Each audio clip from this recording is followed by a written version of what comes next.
Okay, folks, here we are, the 8th of July, 2024, and we're at the Rowland Heights Triple C meeting, and looks like it's about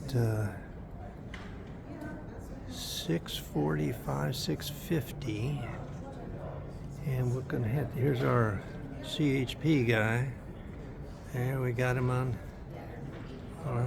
This is my body camera. He ain't got no body camera. What's going on here? Maybe, maybe he got a helmet cam. I don't know. I'll ask him. No. Here's this Martinez guy. You know, he's an old county dog. Hey, county dog. Is it reserve seating over here, or can I sit anywhere? Or It's or all is everybody holding seats for everybody? It's all reserved just for you.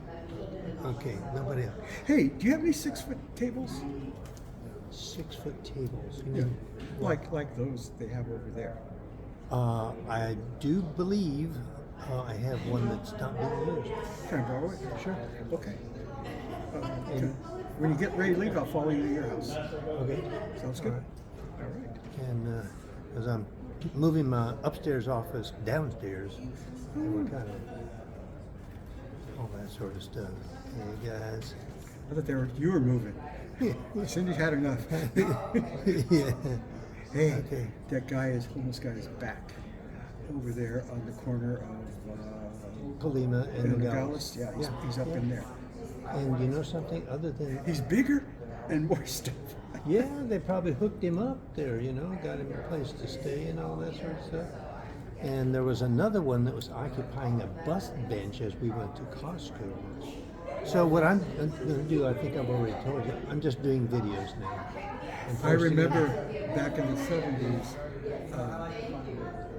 the home dealers are here. Okay, there's the guy that wants to steal our open space there. He's the open space bandit. Woo. Did you like that? And our new school district superintendent is. Yeah, you couldn't tell by the touch. Right? Over there. John Bella's here. What's he brought his portfolio for his Well, photos? John Bella. Hey guys, all right. It looks like the club, women's club used to show up. But also they've got the Rowland Water District and Walden Valley Water District. They've got a thing coming up. They're going to do like a co-op thing. There's so much stuff going on. Henry Wu, he's up for election. You know, he's the only one that represents on Walnut Water. We don't have any other Rowland resident. Some lady is a Walnut resident is going to be running against them. So, Well, why don't you announce that tonight? You know, get out there and stand up for the homeboy. I will. Yeah, we were talking about it. So, Yeah. just want to know if you're going to back the guy so I can just. Homeboy. We take care of the homeboy. Okay, let's let him know that you can reach out. Okay. Remember, you only got 3 minutes tonight, so keep it short there. You know what I'm saying? Are you going to be here for this? I have to on the recorder. Yeah, but you leave early sometimes. You know, It just stays on its own. Yeah, Okay. yeah. Okay. I might make a few comments tonight. Yeah. He doesn't leave early, he's asked. Oh, he's asked.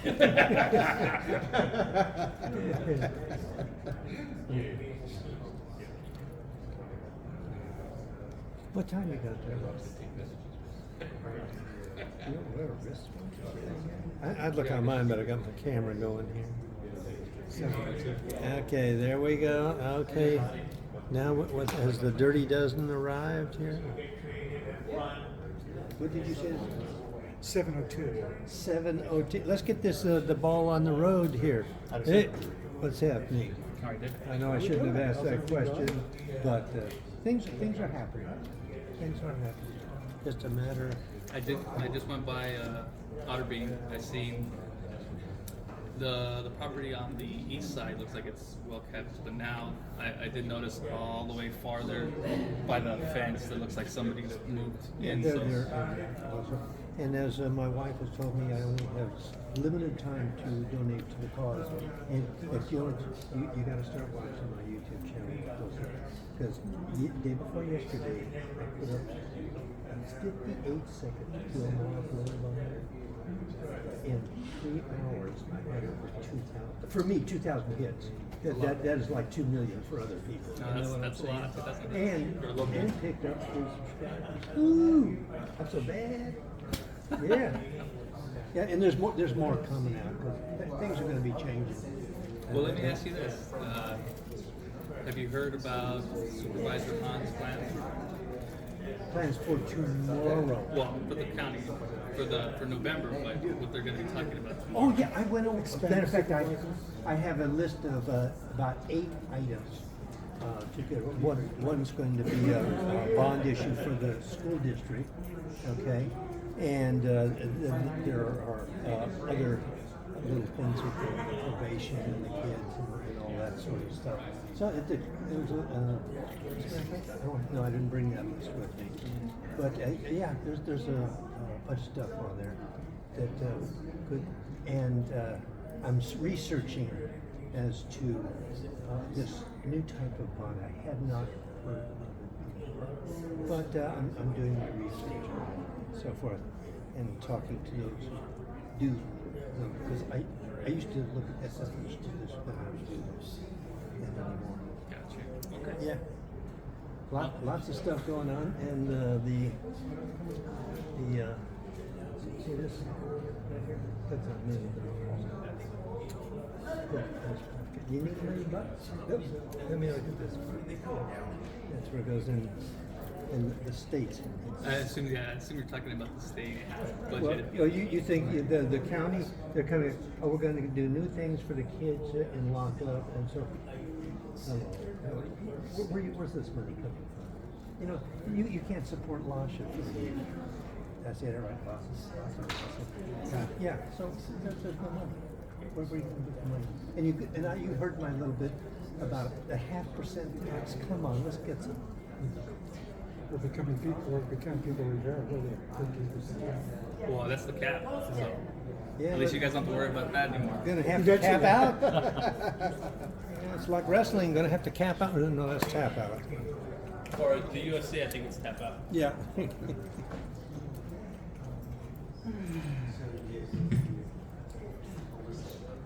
evening, everyone. Welcome to our monthly Rowland Heights Community Coordinating Council meeting. For those of you who joined us for our barbecue, thank you. For those of you who did not, plan to attend next year, okay? We really look forward to having you. We are going to go ahead and start this meeting, a little late. 7:05, we'll start with the flag salute, so if you could please stand. Ready? Begin. I pledge allegiance to the flag of the United States of America and to the republic for which it stands, one nation, under God, with liberty and justice for all. Thank you very much. Officer O'Toole is here tonight.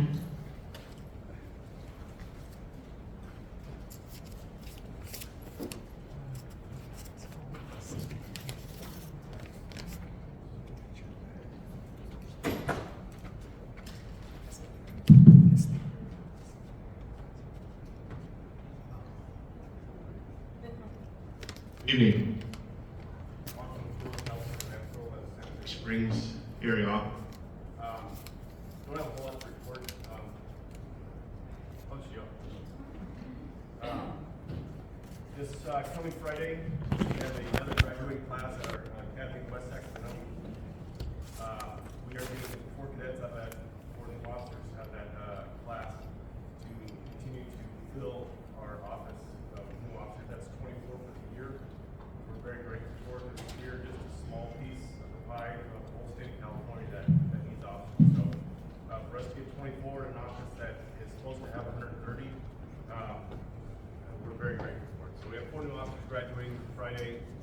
they'll report to our station on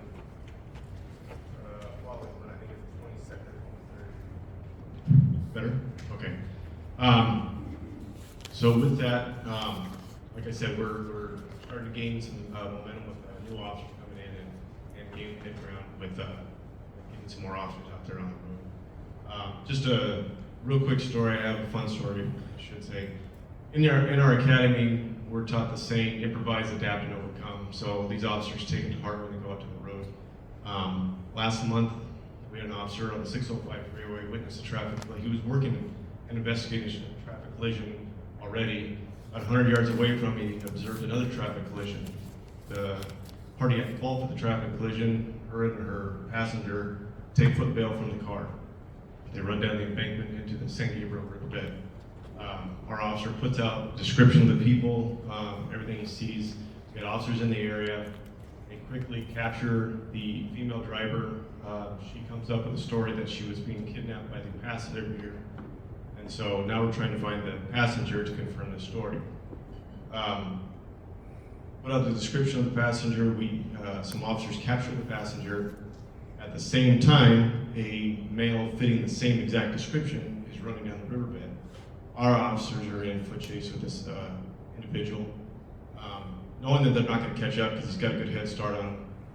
Two other officers improvise, adapt, and overcome. They come across a mother and a daughter riding their bikes down the riverbed. They ask if they can utilize their bicycles. So these officers, one's got a pink beach cruiser with a basket on the front. The other's got little girls, I don't know what color, I think it was yellow with the little streamers coming out. And they rode after this gentleman. They passed the two officers in foot chase. I think one even rang the bell as they passed him. They ended up catching this young man because he ran out of gas and just got tired, and they were on bikes, of course.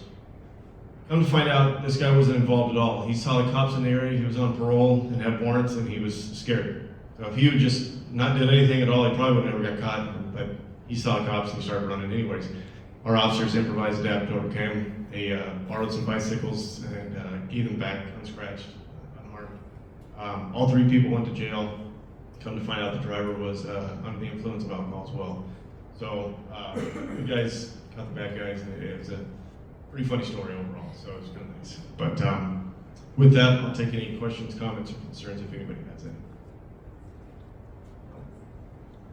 All right, nice things. Thank you so much.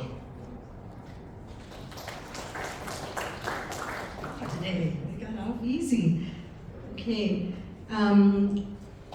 let's have Ryan Serrano from the Office of Hilda Solis.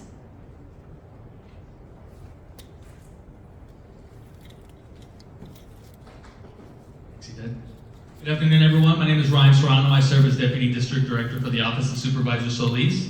The first item I have tonight for you is just an update of the supervisor's food distribution sites throughout the San Gabriel Valley.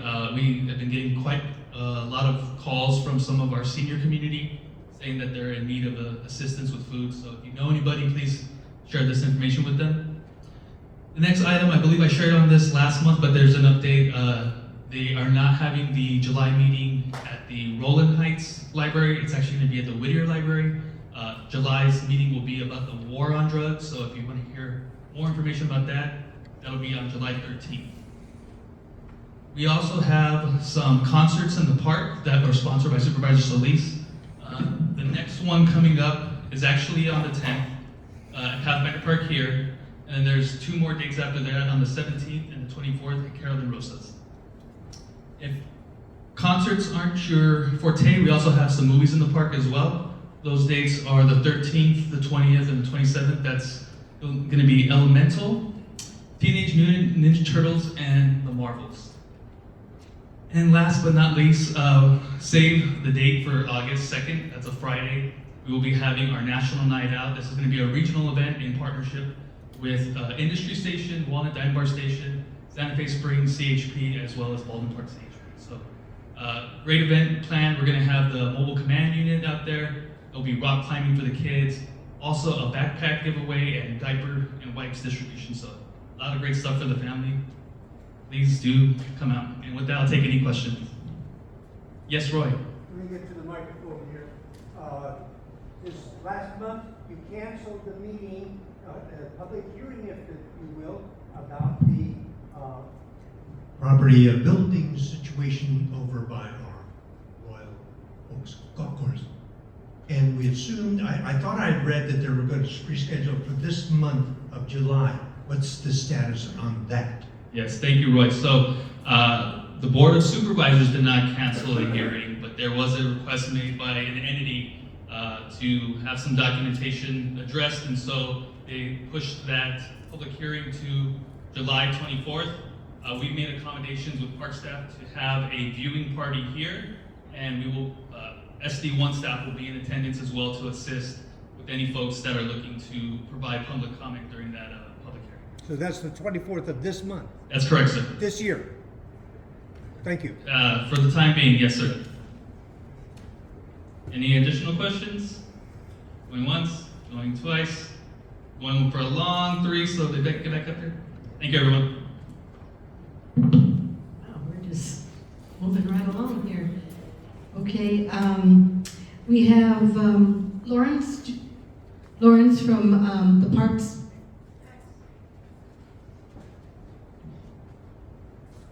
Good evening, everyone. My name is Lawrence Law. I'm with the Department of Parks and Recreation. And thanks, Ryan, to bring up. We do have a concert, summer concert at the park starting this Wednesday. So on top of just the music, and you are here to be able to dance, we also provide free food and drinks. So all the dates is actually starting this Wednesday, and then next Wednesday and the Wednesday following. And the concert starts from 7 o'clock all the way till 9 o'clock. And the next event I would like to also invite you to is actually a little bit down further away to the Hacienda High. We have the Parks After Dark. And this year we were able to include a mega concert, which will be a mega mobile stage with all the great speaker and decoration that, and we'll anticipate a large crowd for the concert. And just like all the concert we have over here, the food, the music, and the drink is provided as well. So we would like to see all of you over there as well. Thank you. No questions for Lawrence, are there? Okay. We have public health. Is Crystal here? Okay. You're here. Hi everyone. I'll just give some general health updates. Hopefully not too much repeated from the last meetings, but some reminders, of course, about this extreme summer. Let me get closer. I think it's going out. Summer heat. You can always call 211 if you're looking for cooling centers, but public health just reminds everyone to take precautions to avoid heat-related illnesses, especially for older adults, younger children, and outdoor workers. People with chronic medical conditions and those who are sensitive to extreme heat. If you do have to go out, try to avoid the hottest part of the day. Definitely hydrate. It's done. For mosquito-borne diseases, this is most common during the summer and warm seasons like this. Biggest culprit, I guess you could say, for that is any standing water, because that's where mosquitoes breed. So you definitely want to avoid that. Use FDA-registered insect repellent, but definitely focus on the standing water. If you do have any concerns, LA County, sorry, can you hear me? Should I talk even louder? LA County does have 5 abatement districts who handle it, and so for this region, it's San Diego Valley Vector Control, and I can give the phone number if anybody is interested. You can just ask me, and I'll give the phone number afterwards. For anybody who's been kind of hearing in the news about dengue, you heard some whisperings about that like last year. We did have 2 individual cases in LA County, one in Pasadena and one in Long Beach. So the deal with that is that the U.S. does have the mosquitoes that can spread dengue, but it is not locally transmissible. So we still think the risk is really low, but we're mobilized nonetheless. We kind of have our response kits ready, and so we're monitoring the situation really closely, looking at water, testing mosquitoes, and working closely with them. If you've heard anything about avian influenza, we still have officially 0 cases in LA County. So avian influenza, or aka bird flu,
Two.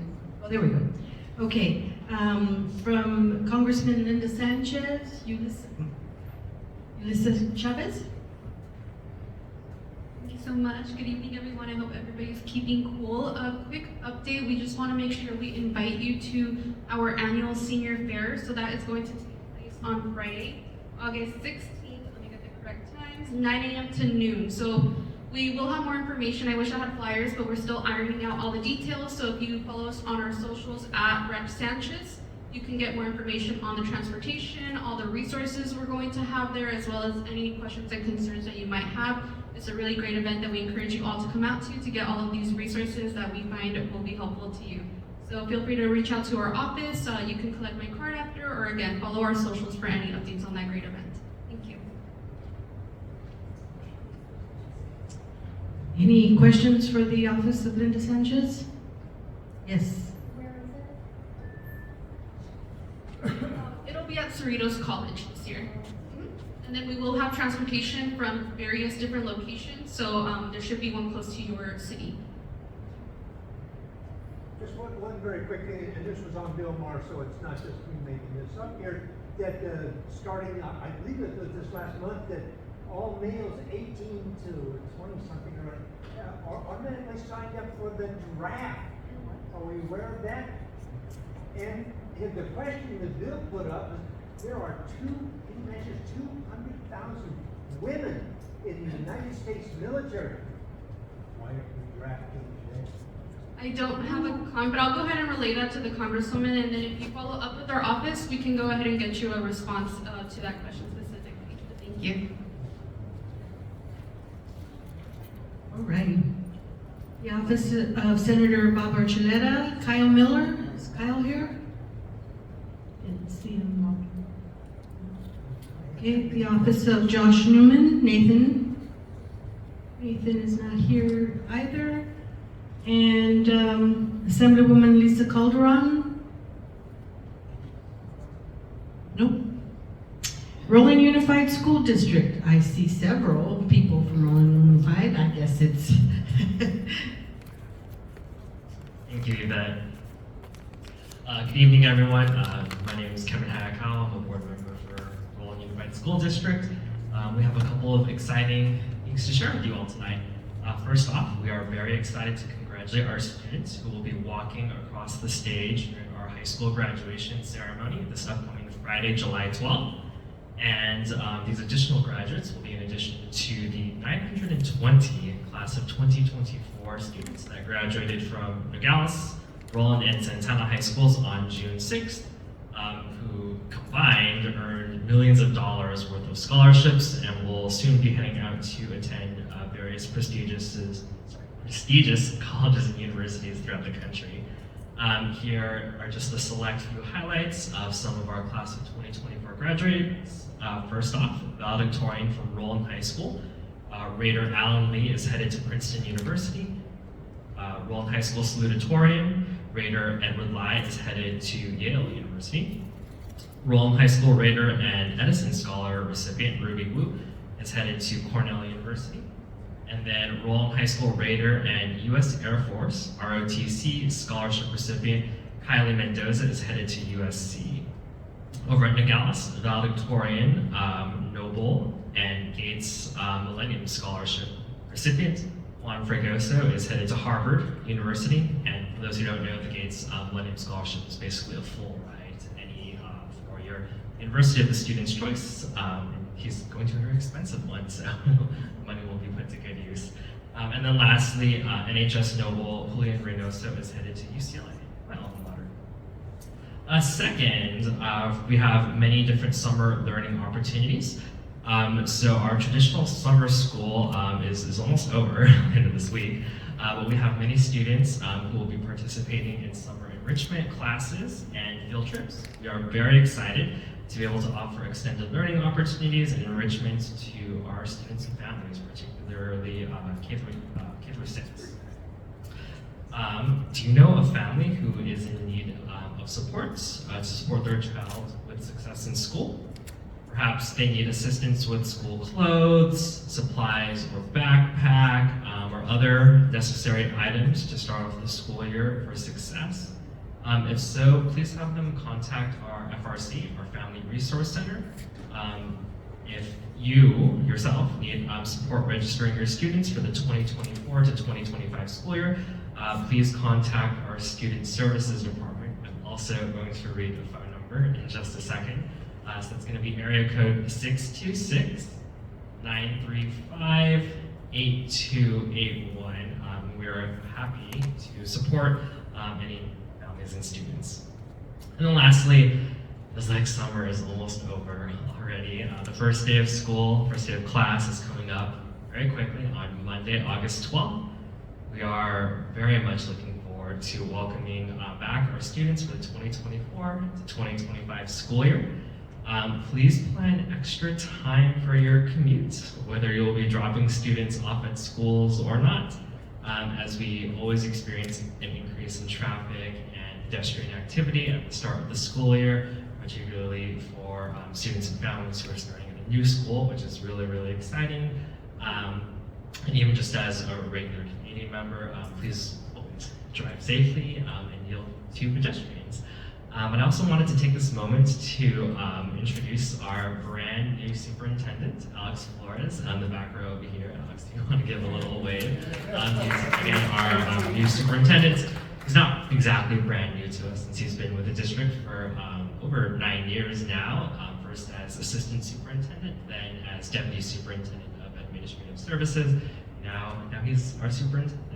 We're super excited to have him. In case you didn't get a chance to meet him at the barbecue, and both he and I look forward to serving our students in the community. Thank you very much. Cool. Yes, ma'am.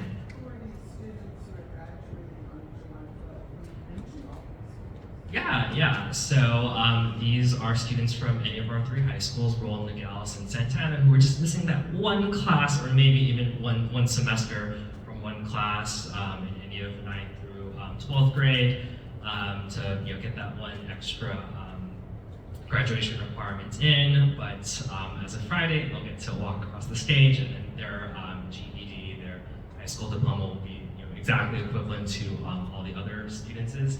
And I really, really look forward to the summer school graduation. I'm sure the families do too, because it takes place in our beautiful Performing Arts Center at Rowland High School. It's air conditioned inside. The outdoor regular graduations this year in June was very, very warm this past year. We got kind of lucky last year in 2023. It was kind of overcast that day, but it's always nice to have a graduation. Yes, Roy. Okay, the County Board of Supervisors let the cat out of the bag in that Rowland Unified School District, I believe this item 65 on their agenda for tomorrow, are to be setting up for a board of governors and election their board members, which areas, and what's going on that. And now, just, so you can just kind of tail it in there, item 72 is that you all are looking for, and I have not even the beginning of which we put this PhD thing on what this type of refunding bonds are to the tune of $16 million. Thank you. Thank you for that question, Roy. So we don't have a board meeting tomorrow, but we do have a board meeting this upcoming Thursday. Closed session starts at 4:30, open session starts at 6 o'clock. Any member of the public is welcome to attend. We're called a Board of Education and not Board of Governors, and I don't know the numbers of all the trustee areas that aren't mine, but the area is currently represented by Mr. David Malkin and Mr. Eric Venegas. Will be on the ballot for re-election this upcoming November, for those of you who are interested in voting. And so, I mean, if you want a super specific answer for the bond refinancing, then I might have to defer to my superintendent, but basically we're taking advantage of very, very historically low interest rates and saving the taxpayers. I can't quote whether it's thousands, hundreds of thousands of dollars off the top of my head. Alex, do you want to come up and help me? Sorry, I don't know all the details off the top of my head. Just why we have amazing staff like that. Very close though. First of all, our board of trustees really believes in making sure that we regularly take a look at our bond project, our program, to make sure that there's opportunities for us to save money for our taxpayers, that we do that. So these $16 million of bonds that we're refunding will save our taxpayers $400,000 over the course of the life of the bond. It was a very small refunding program. We're looking at another refunding program in September of more bonds that will save close to $1 million to our taxpayers as well. As it's something we regularly look at to make sure that if we can save money for our taxpayers, we're going to save money for our taxpayers in the direction of our board, who's always looking and thinking of our community. Thank you, Alex. Thank you, Roy. Any other questions?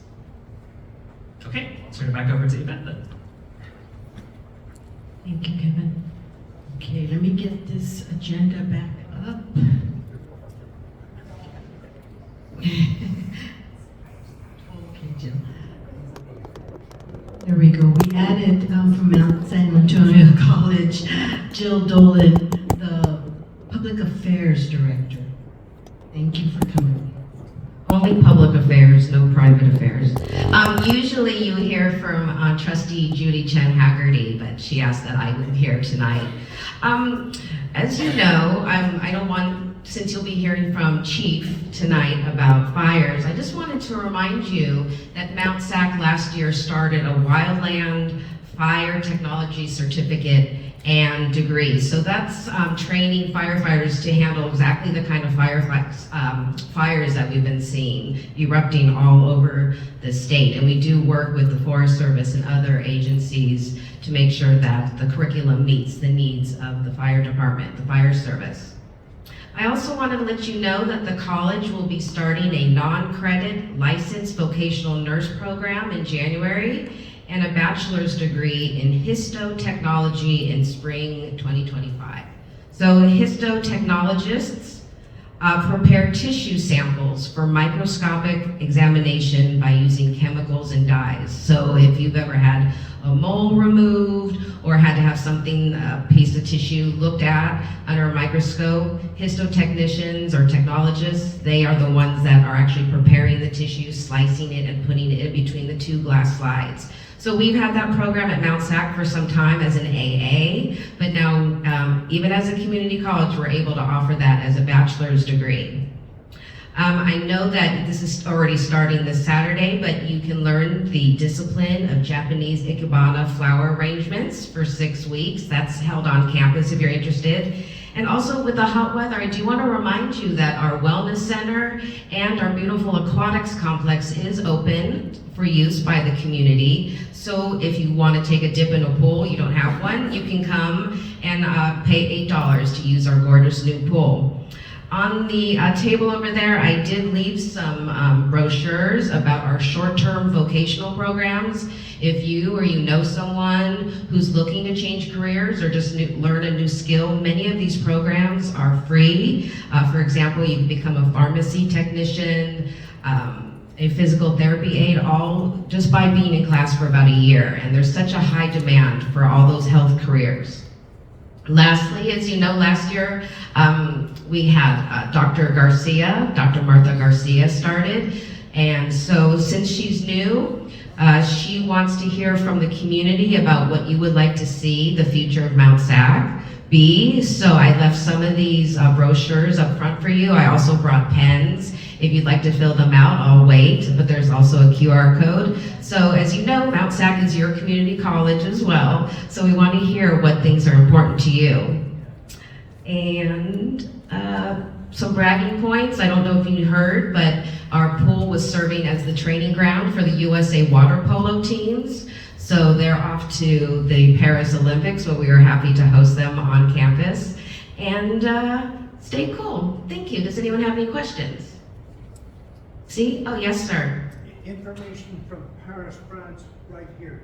Yes, sir. Our Olympians will not have any air conditioning. Yes, I understand that. We're just fans.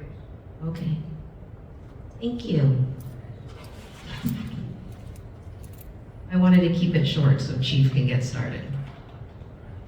Thank you very much. Okay, we're ending a little bit early. Are there any other community members here that I didn't put on the agenda? I don't see anybody. Okay, then we will start with the Los Angeles Fire Department and Chief Dustin Robinson.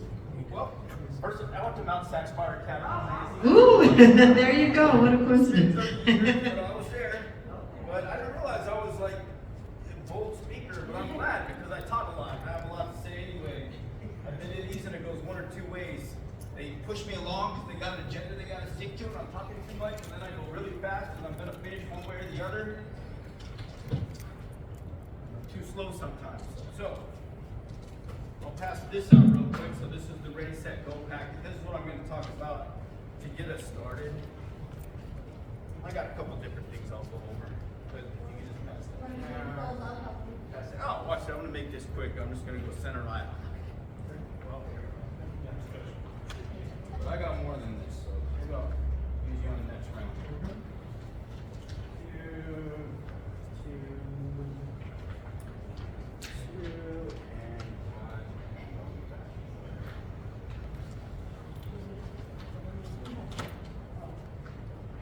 I got it right. No, I got one. You want one?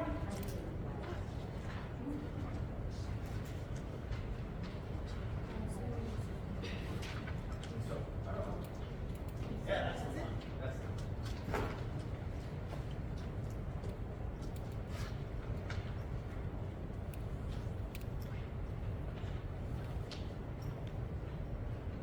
Okay, so I'll get started on this right here. So this is our Ready, Set, Go package for LA County Fire Department, and this really talks about wildlife safety, getting ready for a fire in your area, what to do when there is a fire in your area, and the things you should do when you do have to go. Does anybody here actually live in a wildland area where their house is getting fire prevention once a year? You gotta do the brush clearance program and the whole bit. Nobody?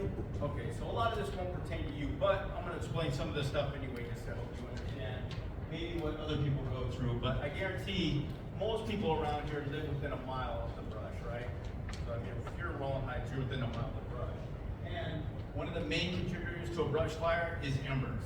So on a Santa Ana day or a windy day, we're all in a brush area, or you can all be affected by a brush fire. So when we have a Santa Ana day, those embers can go a mile. We can go a mile or more with a brush fire.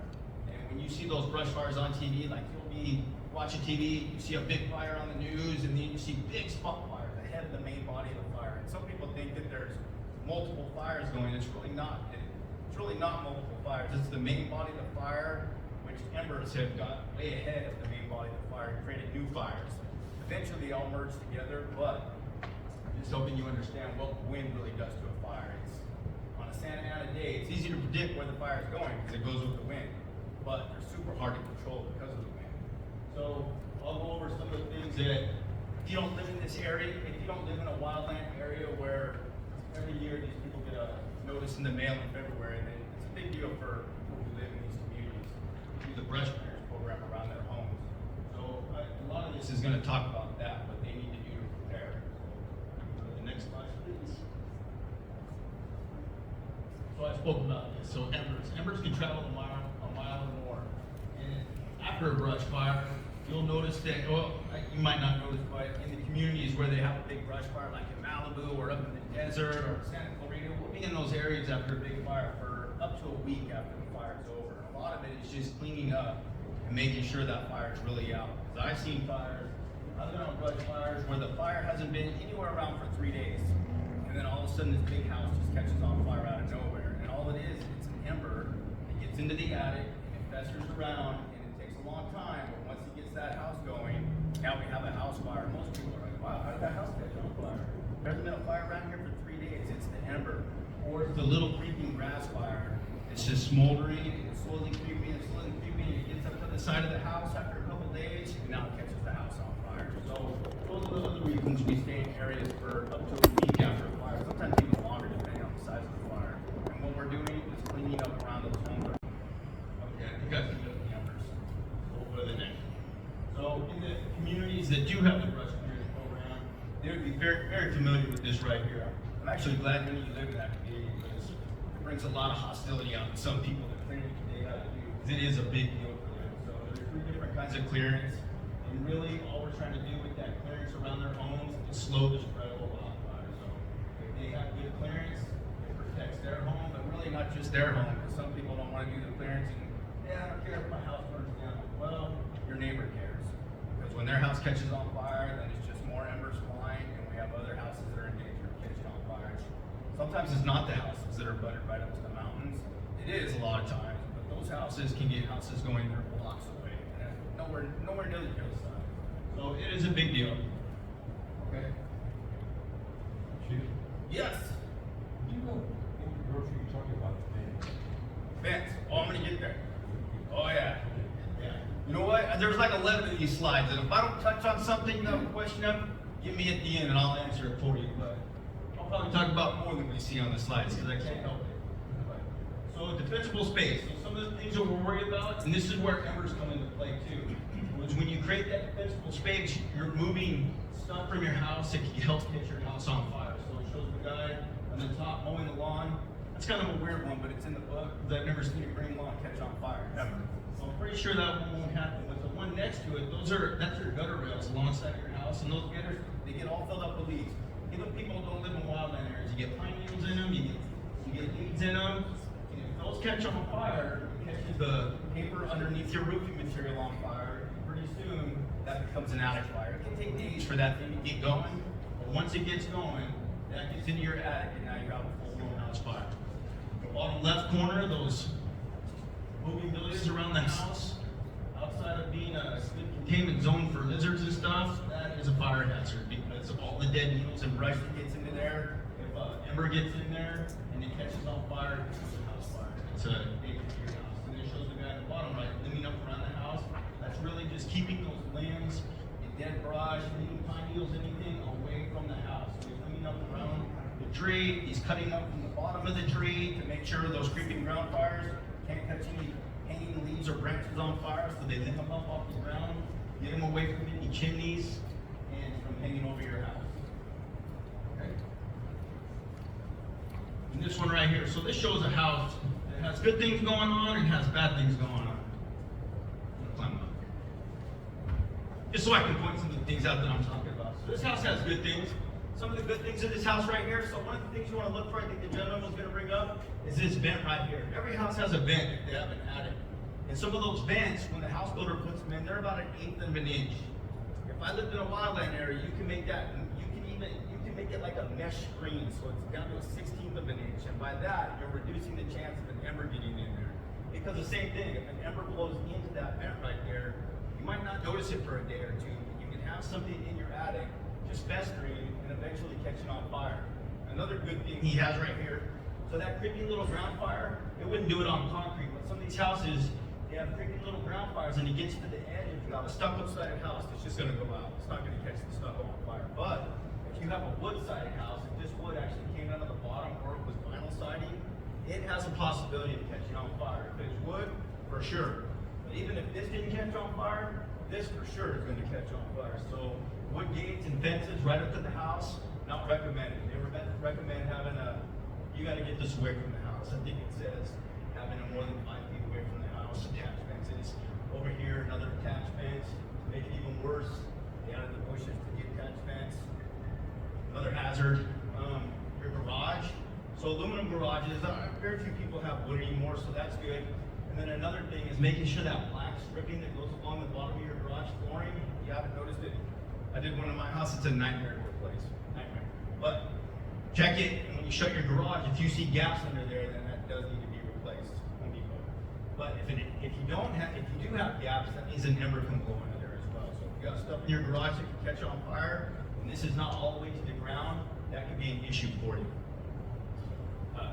Multi-pane tempered glass windows, good. He's doing a good job there. He's actually probably got a vinyl siding house, so they're making it look like he's doing a good job there, and I like it. It's not going to the ground. Eaves. So this is really good right here. You'll notice houses that are built in the wildland area, these eaves are boxed in. And what I mean by boxed in is you don't see vents. There's no vents in here, so there's no way for a wildland fire to get into that attic space right there because it's not vented. His only true vent is right there. So that could be his problem. But with people with vents that don't have a boxed in eaves like that, they would have to have a plan if there was a wildland fire and you lived in an area. Your plan would have to be, or Are you gonna put duct tape on it before you leave? Are you gonna put wood over it before you leave? But there has to be some kind of plan. Most people, like my house has fence, but I don't live in a wildland area. Most people in a wildland area wouldn't have fence on their house. Okay.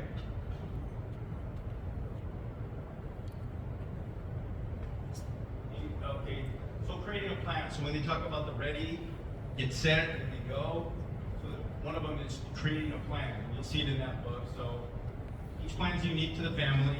Plans have kind of changed a little bit too since this book, because really everybody has a cell phone now, which makes a lot of this stuff easier. But designate an emergency meeting location, have at least 2 escape routes from the home and community. And again, around here, actually anywhere around here, that's not a big deal. But when you start getting into like Santa Clarita, like up in the hills, or really like Malibu and Palos Verdes, you really have to have 2 ways out. 2 ways out. And really, when I say that, Malibu has deep canyon roads, 1 way in, 1 way out, and they are tight. So when we're trying to get in and they're trying to get out, it creates huge problems for us and for the people if there's truly a fire coming into their community. So it can become very unsafe. So have 2 ways out, know where you're going to meet afterwards, practice your plan. Really, when it says practice your plan, like know what you're going to do, what papers you're grabbing, who's getting the dog, who's getting the medical supplies, all that stuff needs to be part of your plan. As far as designating a meeting location, that could either mean, because generally we're going to call each other with cell phones now, and I can tell you where I'm going to be, whereas before you would have to have a plan, like where are we going to meet if there's a fire? Well, we're going to meet down the street at the dentist, or something like that. But now it can just be a phone call. Okay, next one. Okay, assembling a kit. So having 72 hours worth of items. So again, this doesn't really pertain to you, but if there was somebody in a wildland community and they got to get out, like again, I say Malibu because Malibu's had some of the biggest fires we've had. And some of their plan has to be what are they taking when they leave their house? Clothing, footwear, so you're going to be out for 72 hours. Charging batteries, prescription eyeglasses, all this stuff you can buy if you did leave your house without it. But this is the stuff you really want to make sure you have. Your vehicle insurance, your pink slips, your tax documents, birth and marriage certificates, passports, all this stuff that'll be very hard for you to get back at the end. So having a quick place where you can go grab that and get it in your car before you leave. And the other thing is your pets. It says pet food. You can't forget your pets. Some of these people, once you're out of your area, you know, the size of your fire, you can't get back into your area sometimes for a week. If you have a pet at home and you're not home for a week, that is a starving pet by the end of the week. And I saw it happen in a Rowland fire in Malibu. These people couldn't get back into their homes for 6-7 days, and these pets were starving. I mean, I can see the pets where people are giving them sandwiches and stuff, trying to help these firemen, trying to help these pets survive. That's a long time. So if you are home, the pet's got to go with you because you don't know when you're getting back into your area. And when I say take your pets, again, it doesn't really matter around here, but some of these areas, these wooded areas and stuff, when that fire really gets going, you got to get out now, and there's 1 way in and 1 way out. You got to take your pet on a leash, because I've seen it before too, where they come outside with their pet, and then their pet takes off, and now their pet's gone. Well, that's a problem too, because we're not getting the dog right now. There's no time.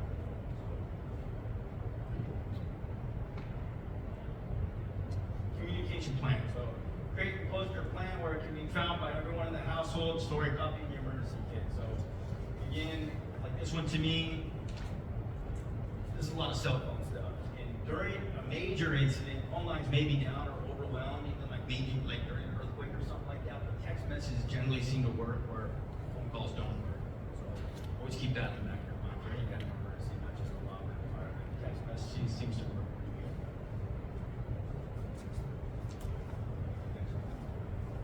Prepare to evacuate. So what to do when you evacuate. So this is a big one too, and even for you in this area, if you had a wildland fire and it wasn't too close to your house, but you were choking on the smoke and all that, you wanted to get out of the area anyway. Some of the things to do, shut the indoor windows and doors, but leave them unlocked. So people in areas where police department has come in and done a mandatory evacuation, your house is secured at that point. Nobody's getting in. You can only get out unless you're like sneaking in from back roads or something. So leave your windows shut and leave your doors unlocked. And the reason I say leave the doors unlocked, because if your house is in an area where there's a brush fire coming through and the fire's passed through, when we come in there to check your house out, we might go inside your house, and now it makes it easier for us to get in. So we'll go in your house, go up in your attic space, and we'll make sure there's nothing smoldering up there. And then we'll there's a chance of not into your house, we want the door to be unlocked so we don't have to try and get into your house. And really, if a burglar wants in your house, they're just gonna kick your door anyway, so just leave it unlocked for us. It shouldn't be a problem when the PD has secured your area. Remove combustibles from your windows. So a lot of people have shutters. Shutters are okay, but if you have curtains, then the curtains gotta come down. The curtains gotta get folded up and out of the way of the windows so they're not getting that radiant heat from the fire.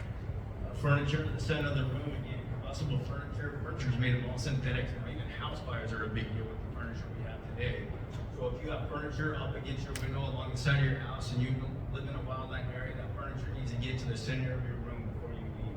All part of your preparation plan before you go.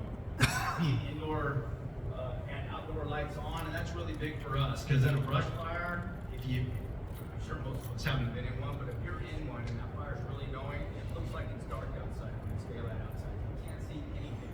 The smoke is so thick and it's covered the sky so much, everything looks dark. I mean, you're driving with your headlights on because really it's nighttime. So when we say leave indoor lights on and porch lights and stuff like that, because a lot of fire engines will come from out of the area, they'll come from out of state, they'll come from Northern California, they're coming from all over and they don't know the communities. So they don't know that there's a house down the long driveway right there. So things to help them out are lights, because if they see a light on in your house and they're there to protect your community, they've been given the assignment, they're structured in your area, they want to find these houses, and leaving those lights on helps them find those houses. HVAC. So shut off the HVAC and ceiling fans before you go, because that HVAC, you know, that thing that sits outside your house and that little windmill spins when your air conditioning comes on. We don't need that thing spinning and kicking more stuff up. So turn that off before you leave. Shut off the ceiling fans for the same way. If an ember gets into your house, it's not kicking that ember all over the place and getting it going. So shut those off. And I think we talked about this. Locate your pets and keep them nearby. Put a leash on them and take them with you when you go. Cats, if you can get them, take them with you when you go. Birds, anything. Anything that needs to be fed has got to go.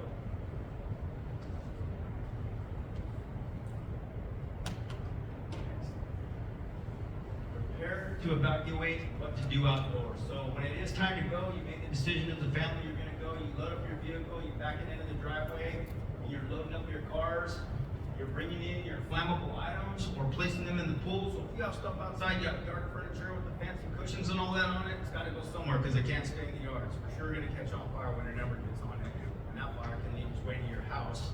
So really, put it in your pool, or bring it into your garage, or bring it into your house, but you got to get it out of the yard. Connect garden hoses and attach the nozzles, put it on spray setting. It's helpful for us. I'm going to grab your garden hose anyway, but if you already have it laid out for us, it helps. We have a backyard garden hose, a front yard garden hose, but sometimes we only have so many engines in the area. We have more engines, or more firefighters than we have engines, and we'll spread out. So if I can run to your house real quick because I see something starting on your fence, or I see something starting up on your roof, and I can jump up on a ladder really fast with a hose line and put it out, that would be great, because we don't have, the engine might be 8 houses up on another house, and I'm 8 houses behind you trying to take care of your house, so I'm going to grab whatever I can grab. So I'm going to grab your garden hose if it's out.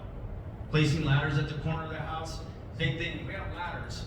We have ladders to help us fight a structure fire at one house. But when I have multiple houses I'm dealing with, whatever you leave out to help us out is good for us. So if you have a ladder out that helps me get on your roof really quick, super helpful. When we talk about this right here, sealing your vents with pre-cut plywood, metal covers, or duct tape, all to help the embers not get into your house. Open fences and side gates, super helpful, because again, frustrating. I get into that neighborhood and I'm trying to run back to the back of your house real quick to see where this fire is, or see if you got stuff going on in the back of your house and the gate's locked. Now, we got options. We got to break the gate, or I got to run back and get some bolt cutters real quick and come back and now cut the bolt that's keeping that gate from getting open. So before you leave, all part of your plan needs to be to make it easy for us when we get there. Again, turn on exterior lights and fill buckets with water. If you have a hose out, probably not necessary. Returning home after a wildfire. So sometimes, and I used to think this too when I was a new fireman, I couldn't figure it out. But when these people are out of their communities, I used to think, that's been 5 days, let these poor people back in, the dogs are starving. But there's a lot that needs to be looked at before they let you back into your house. Because if you have a power line down in the backyard, we don't realize it, and we let you in, dog takes off into the backyard, the kids take off in the backyard and get electrocuted, not a good thing. Not a good thing for us, not a good thing for Edison. So there's a lot that needs to be looked at to make sure it's safe for people when they go back into their house. Gas lines, want to make sure they don't have gas leaks. Propane tanks, want to make sure the propane tanks aren't leaking. A lot of things you check, and yeah, that's it. And these are the 2 fire stations in your area. So I'll show you some other stuff here that I brought. This one, I know that I need the mic. Okay, so this just tells you a little something about, so what I'm showing you here is, I'm not just saying this because I work here, but LA County Fire Department in the United States has the biggest wildland response of anybody. There's a lot of big departments in the state of California. CAL FIRE's big, the Forest Service is really big. They both bring very large responses. Nobody brings the size of response that we do to a brush fire. So when you're at home and you see a little glow on the other side of the canyon that turns out to be a porch light of your neighbors, we get those, not all the time, but we get them. Look at that first alarm response for LA County for a wildland fire. First alarm response is 7 engines, 1 patrol, 3 helicopters, 4 cran crews, dozers, water tenders, super scoopers, 2 battalion chiefs, and a paramedic squad. That comes on every single brush fire call. Doesn't matter how big it is. The minute you make a phone call and say you got a brush fire in your area, doesn't matter, 555 spot. That is the initial response. And some of that response right there, like it says 3 helicopters, 1 with crews, that's dependent on the season. This is the minimum response. But like right now, you would also get, we have that new Sikorsky. It's got the dual blades on it. I don't know if you've seen it on the news. It's Edison plays a large part of that for us to have it. But that helicopter, it's a night flying helicopter, so are ours. But it comes with night engine, and it drops 3,000 gallons of water, and it will fly all night, and it can drop retardant, kind of like a fixed wing would drop retardant. It can drop retardant too. So we have one, Orange County has one, and Ventura has one, and together, all we have to do is make the call, and all 3 of those will come together. That's 9,000 gallons on every drop, just between those 3 copters, not counting our 3 copters that show up on every fire. So very large response, and you can see how it goes to a second alarm. Really, we're all the first line right here. It goes to a second alarm, and then it goes to a 3rd alarm, and after that, it starts getting into strike teams. The thing unique about this area right here, a lot of this area is in what's called the Solar Mutual Threat Zone. So you have San Bernardino County, Orange County, Riverside County, and LA County. So anytime there's a fire in this mutual threat zone, everybody's listening, and if it's really a fire, they'll listen to it before they start coming from Riverside County. But if it's truly a fire, they will all send resources. Just like if they have a fire, we will send resources to them because they're part of this mutual threat zone. So it's pretty unique for this area right here. And another thing that this area has, a lot of this area is on, it's called state responsible land. So county has a contract with the state. CAL FIRE can't have fire stations everywhere. So the county acts like a CAL FIRE, like it's like their fire station, but it's run through LA County Fire Department. So anytime there's a fire in this area, all we do is say on the radio, this is going to be on state land. And then automatically on top of this response right here, you also get an air tactical group soup. So it's a guy who flies really high in the sky. You can't even see him, he's plane. And all he does, he's like the master of the sky. He designates, he tells all the helicopters, and you also have fixed wing coming in from that point. So you have 2 fixed wing, which is big aircraft that drop retardant, coming on any fire in this area on top of all those helicopters. So very unique response. So I just tell you that. So it's funny to me. We get these calls like a light flickering in the backyard across a canyon, and they think it might be a brush fire. All this is coming to that call right there. And then the first engine gets there and realizes what it is, we call it all off. But everybody's coming, so it's a pretty good response. These are just sheets to tell you about. If you look on the back side of the sheet, it'll tell you about the Air and Wildland Division. Just kind of tells you what LA County has as far as their Air and Wildland, the dozers, the camp crews, all the different things that we have that, again, most departments wouldn't have.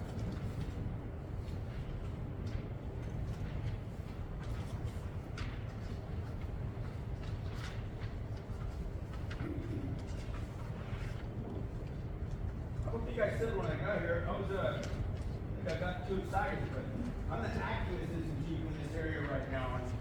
My name's Dustin Robertson. that this area right here, I got everything from Pomona to the 605. And I'm usually a battalion chief over in the city of, in the Baldwin Park area. But last year I was, is that it? Last year I was asked to help out as an assistant chief until they get a new list started. And when that time comes, then I'll go back to my battalion chief job. They said 2 months, and that was 13 months ago, so. So, does anybody have any questions with anything I've said so far? Okay, good. That's really all I got. Give me the question. Okay, so you're talking about wildland fires, but I think for us, we're level 5 severity. So all of us are assessed for our defensible space, and we're charged $150. So you're in it. So your house does get inspected? All of our houses get inspected. Oh, that's what I was asking All of us you. get charged. It's Yeah. not wildland fires, but You're in the a area. lot of us are losing our insurance because we back up onto brush land. Yeah. And it's a major concern because a lot of homeowners are not clear on what defensible space is for our areas. Well, it's funny because your defensible space is no different than the person that's right up against the foothill. So you're in, it's called a very high fire hazard zone. You're in that zone. That's why I asked that when I got here. I was wondering who was in it. I've been to a lot of these. Most people are not in it, but so you're in it. So your house, if it didn't get inspected, it's getting inspected, but really it should have been done by now. Oh yeah, they've been inspected, and in that we get notification as to whether or not it's clear, so we can sell our houses. Yep. But And that's not LA County Fire, that's the state of California. So it's not LA County Fire saying we're gonna do these brush inspections this year. It's the state of California saying this, you are gonna do these brush inspections this year. And they've got these GIS mappers and all that throughout the state. Because we've gone from doing, I'll give you an example. I worked over here at the City of Industry in 118, and I have part of that Rowland Heights area. We did 300 a year. That was it. Now it's 1,300 a year for that same station. The 300 with the 1,300. It's not because LA County Fire said we're going to up it. It's the state of California after their mapping said we're going to up it. So, and I'm not the true expert on the fire prevention side of it, but I can answer a lot of your questions. But we have contacts too. So in your information, when you got that, it should have had those zones broken down. Kind of like that picture, but even better, really. Because your pictures, it'll actually show you the trees, it shows you the limb up, it shows you the feet, it shows you the feet from the house. The pictures are pretty good. And on that card you get, there's a website on it. You click on it, it breaks it down further. So the information, it's there to get, but the frustration's there. Because we really started this 3 years ago. And it seems like every year they just add a little bit more to it. my area, we're really concerned because homeowners have received documentation on what they need to clear. And they clear it, or they get fined, and someone else comes out and does it. But across from us is brush land, and it belongs to the county, and they don't clear it. Well, they should. Well, they So, don't. yeah. Last year, we had a brush fire on the 4th of July, and this year, the homeowners association wants to go and clear it. But it belongs to the county, not to us. Well, I don't know how that works. I can give you a phone number of the person to call. I gave it to the gentleman in the back already. So there's a lady that does she's from the forestry who does the fire. She's in charge of the fire prevention program for this area. So there's a lot of different areas in the county. She does this area. She would be the one to ask those questions to because there's improved parcels and there's unimproved. The unimproved, the county's in charge of it. There's other areas that's not county. It's the Department of Agriculture is in charge of it. Like it's Rowland, like this golf course area. It's not actually county fire. It's Department of Agriculture. Department of Agriculture is really a branch of the federal government and supports them and all that. So that's not really us, but she would know that better than me. And the only reason I know that I just told you is because she told me. Because I know there was concerns about the golf course. So. Okay, on page 6 and 7, you show fuel modification. Does this apply to very high severity areas and high severity areas equally? Yeah, we really are only dealing with the very high fire severity. So that is what this deals with right here. I'm sorry, The very high fire hazard zones. That's what this deals with right here. you'll know you're in it if you get the declaration card every February. And then your inspections start May 1st, be completed by June 15th. If you have a home in those areas and there's trees on the neighbor's property, if those trees were to burn and fall on your property, is that your problem or is it their problem? I'm just saying they I don't know. should be trimmed. Yeah, they're supposed to be trimmed, because they're in that zone, they're getting the same declaration card you are, and that same thing, they have to use their house that you have. Now, whether the tree falls, who's responsible, so I don't mind all that. Yeah, I don't know. Another point, you were talking about the vents.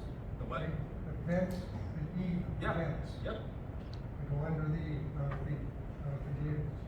Okay, those vents, I did put some in, and they're after application, you can put them over the existing ones.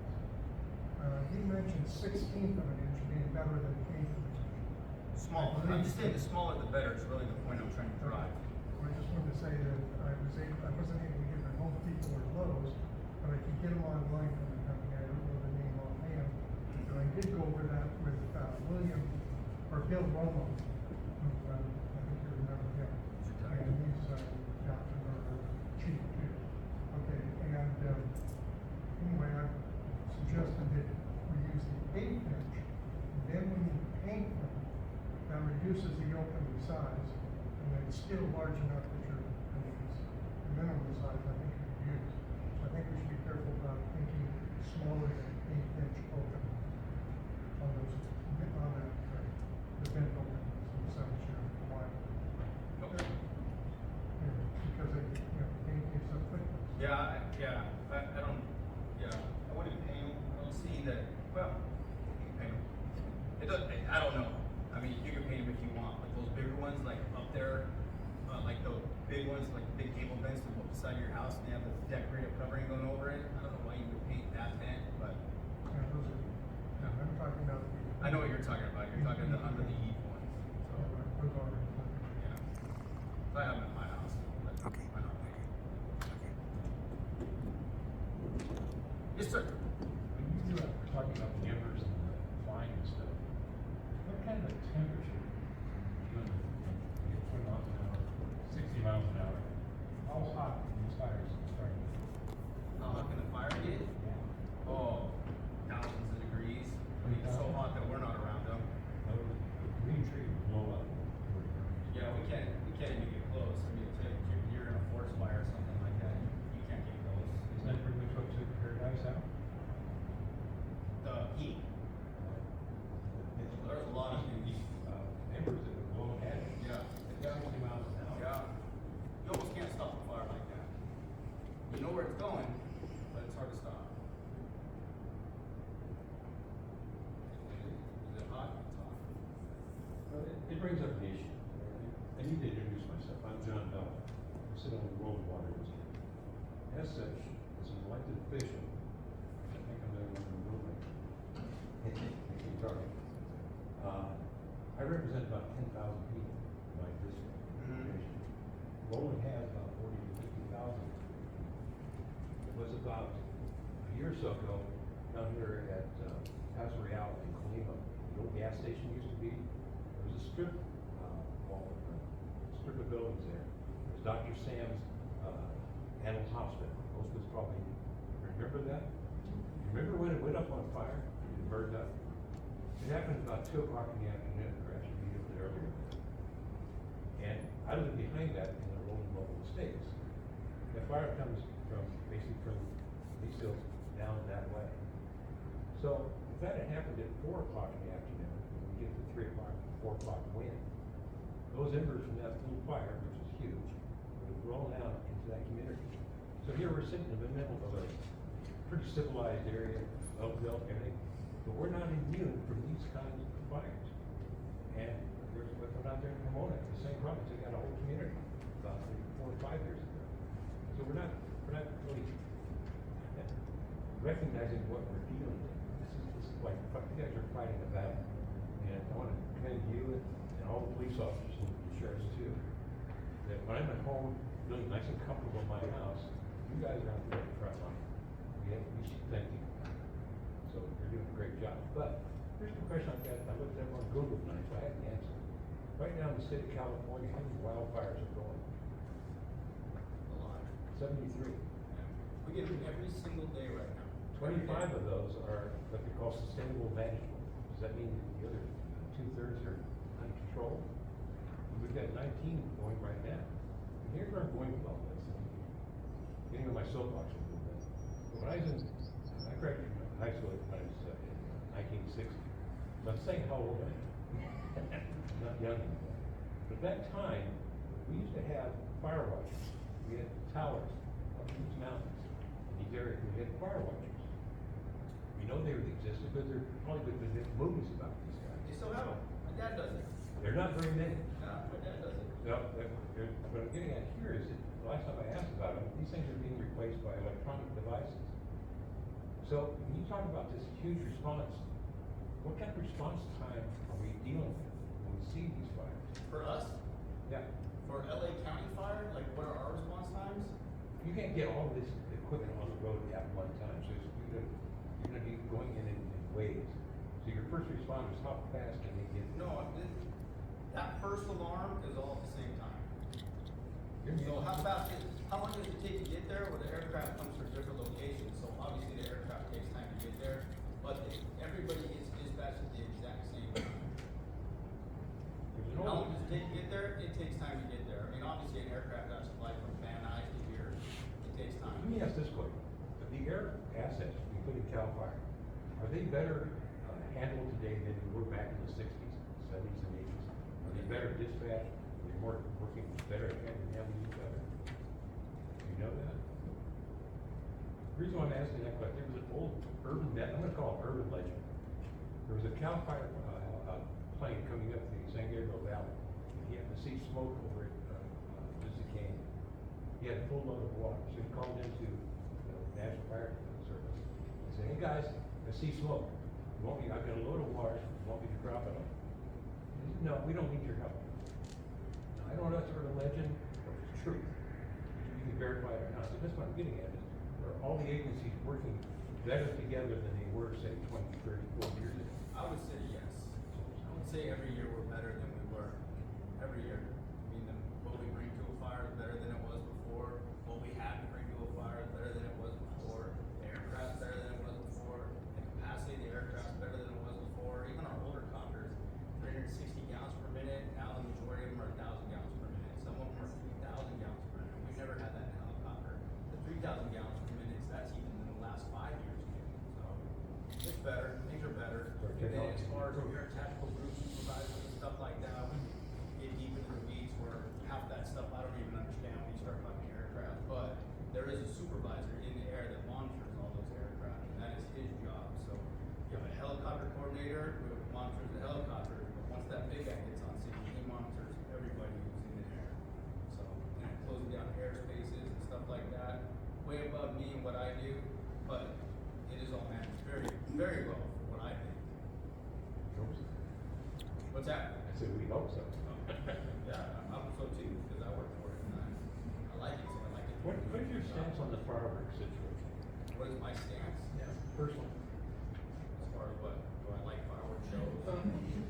Most of the cities around here are still allowing fireworks, so the county does not. And yet those cities border our county all over the place, just intersections. How many fires were started this last 4th of July by fireworks? The statistics are someplace. Well, we have. Yeah, we know you have. I mean, But I'm getting it, I'm not saying I have, I don't know, I'm not telling you. I just don't know because I haven't looked into it. I would tell you if I knew, but it's not a secret. But I'm trying to get at is that the citizens are getting a little bit tired of watching our pretty bowls of smoke on the 4th of July.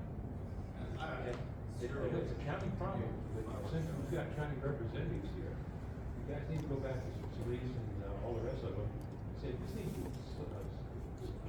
to be handled. And we found that 3.5 tons of illegal fireworks was shown to about 2 or 3 days before the 4th of July. That's a lot of fireworks that came in illegal. It's a lot. I sat there, going past our house and had fireworks. It's like watching a war zone. I see it too. Can't believe it. They're not little. Yeah.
might be something Alex could help us on.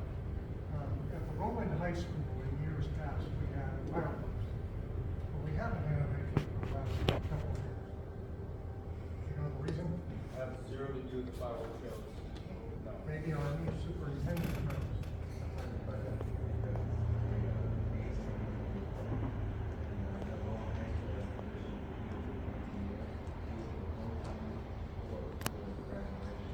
With all the proper permits and taken Okay, so it wasn't a safety issue. No, most likely it's been budget.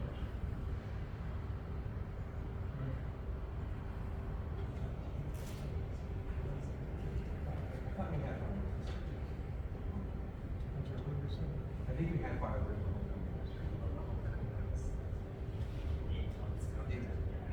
Actually, there were a lot of fireworks going off on the 4th of July, but not many in the direction of the high school and north. But on the south side, where the high, or where the very high severity areas are, people were setting them off. I didn't hear any sirens, but sure people All day, all night. July 3rd was the same way. July. Do we have any other questions? Time to go. Go, go, go.